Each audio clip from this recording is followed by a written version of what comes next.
임차 보증금 반환용 대출이 갑자기 다시 풀리고 있다는데 임차 보증금 반환용이 뭔 말인지 아실까요? 지금부터 황금부추가 직접 분석해 드립니다.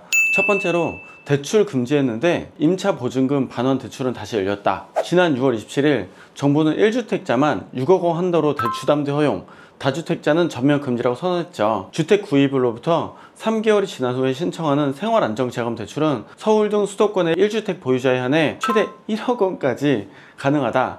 다주택자의 경우 원칙적으로 아예 대출이 금지라고 말을 했는데, 그런데 오늘 7월 24일 KB국민, 하나, 신한, NH, 우리은행, 시중 5대 은행 모두 임차 보증금 반환용 주담대를 다시 풀기로 했습니다. 근데 이게 다주택자도 예외 허용입니다. 임차 보증금을 돌려줘야 되는데 구조적으로 1주택자, 2주택자는 안 된다고 하는 게 말이 안 된다는 얘기죠. 구조적으로 불가피하다는 겁니다. 이 단서 조항이 숨겨진 실거주 의무의 함정, 이게 무슨 말일까요? 소유권 이전 및 임대차 계약이 6월 27일 이전에 이루어졌을 때에만 가능하다는 조건이 붙었습니다. 다시 말하면 6월 27일 이전에 전세나 월세를 해두었던 것들은 전세 퇴거자금 대출이 된다는 거죠. 거기에 2년 이상 실거주 플러스 1개월 내에 전입신고해야 되는 조건입니다. 만약에 너가 이 돈을 돌려주게 되는 식으로 대출을 받는다면 너는 결과적으로 거기에 너도 들어가서 2년 이상 실거주하고 1개월 내에 전입신고해야 된다는 거죠. 이게 왜 중요하냐면 결국은 너가 집을 갖고 있을 때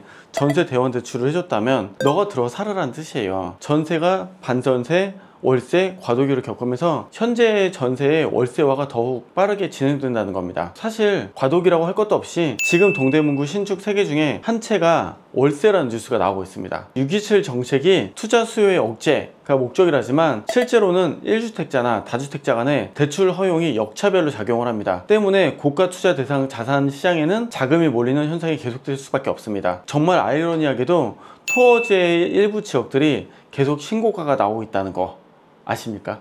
집 없으면 정말 벼락거지 또는 계급이 내려가게 되는 상황입니다. 여러분들이 잘 판단하십시오. 엄마, 아빠, 할 수 있다. 그래서 제가 눈여겨보는 것이 있습니다. 바로 전세가 상승입니다. 뭐 어디가 신고가가 나왔다니 이렇게 보는데요, 저는 그거 별로 안 중요하고요. 전세가가 어디가 올랐느냐, 어디가 전세가 신고가가 올라오고 있느냐, 이게 전 되게 중요하다고 봐요. 요즘에 뉴스 나온 것 중에 제가 염두에 둔 것 중에 하나가 최근 2년 동안 전세가가 무려 10% 이상 올랐다는 겁니다. 다시 말하면 전세가 계속 상승하고 있는 이런 구간에 진입했다는 거예요. 그래서 제 생각에는 이런 거죠. 만약에 전세 대원 대출을 받았다 하지만 결국은 내가 실거주로 들어가야 된다면 물건은 없어지겠죠? 최근에 뉴스 기사를 봤더니 2년 동안 5984의 평균 전세가가 오른 금액이 서울 기준으로 6,400만 원입니다. 서울에 살려면 2년 동안 6,400만 원 전세를 올려줄 능력이 없다면 서울에서 밀려날 거고요. 만약에 그 밀리는 걸 버틸 거라면 결국은 월세로 들어간다는 거거든요. 그러면 지금 전세를 퇴거해 놓고 월세로 세팅한 사람들은 제 생각에는 월세 오르는 금액이 월세 대출 이자를 내는 금액보다 월세 금액이 더 많이 오를 가능성이 높고요. 이미 그런 조건이 되고 있거든요. 제 생각에는 집 한 채를 가지고 월세를 주고 그 월세로 이자를 내고도 남는 구간으로 진입하지 않을까. 전세 세팅을 하신 분들은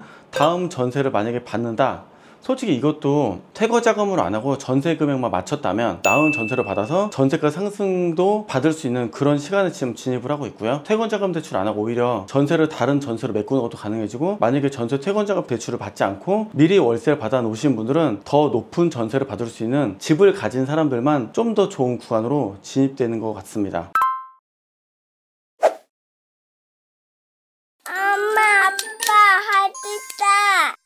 그래서 지금 집을 가진 분들은 되게 좋은 시장에 진입을 했고요. 집을 안 가진 분들은 진입조차도 안 되는 시장에 진입을 했다는 그런 느낌을 받습니다. 정리한다면 집을 가진 분은 살고 있는 수가 있고요. 그리고 집을 가지고 있는데 전세를 주신 분들은 전세 가격을 더 업그레이드해서 전세 가격을 더 높게 받을 수가 있고요. 월세를 줬던 분들도 월세 금액을 더 높게 줄 수 있는 가진 사람만의 시장으로 더 진입하고 있습니다. 만약에 집이 지금 현재 없으시다면 이 시장은 더욱더 공고히 되어서 다른 신규 진입자들이 못 들어온 시장으로 완전히 확정될 걸로 보여집니다. 그래서 은행이 풀어줬다고 얘기하는데 제가 보기엔 뭐 풀어준 거 아닌 것 같고요. 내 집에 내가 못 들어가는 상황을 이해해 줄 테니 빨리 네가 전세 퇴거자금 대출해주고 너가 들어가 살아라, 이 부분만 해결해 줬다. 결국은 뭐 봐준 게 아니라는 거죠. 1주택자든 2주택자든 임차 보증금 반환 대출 나왔다는 게 좋은 게 아니고 결과적으로는 그 집에 결국 들어가는 정책이다. 그리고 만약에 전세를 더 전세로 받으시거나 월세를 더 새로 받으실 분들은 더 올려 받으실 거라서 걱정할 필요가 없을 것 같다. 그리고 새로운 신규 매매는 어려울 걸로 보여진다가 오늘의 내용입니다. 결과적으로는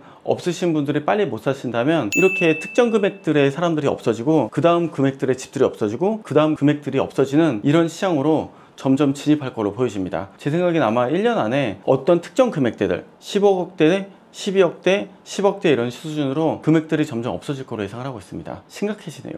시장이 이렇게 하나씩 죄어가는데 매매 시장 죄이고 전세 시장도 죄이는 신호가 이 임차 보증금 반환용 대출이라는 뜻입니다. 그래서 절대적으로 이게 별게 아닌 거로 생각하시면 안 됩니다. 굉장히 중요한 신호가 나왔습니다. 전세 시장도 더 이상 들어갈 방법이 줄어들고 있습니다.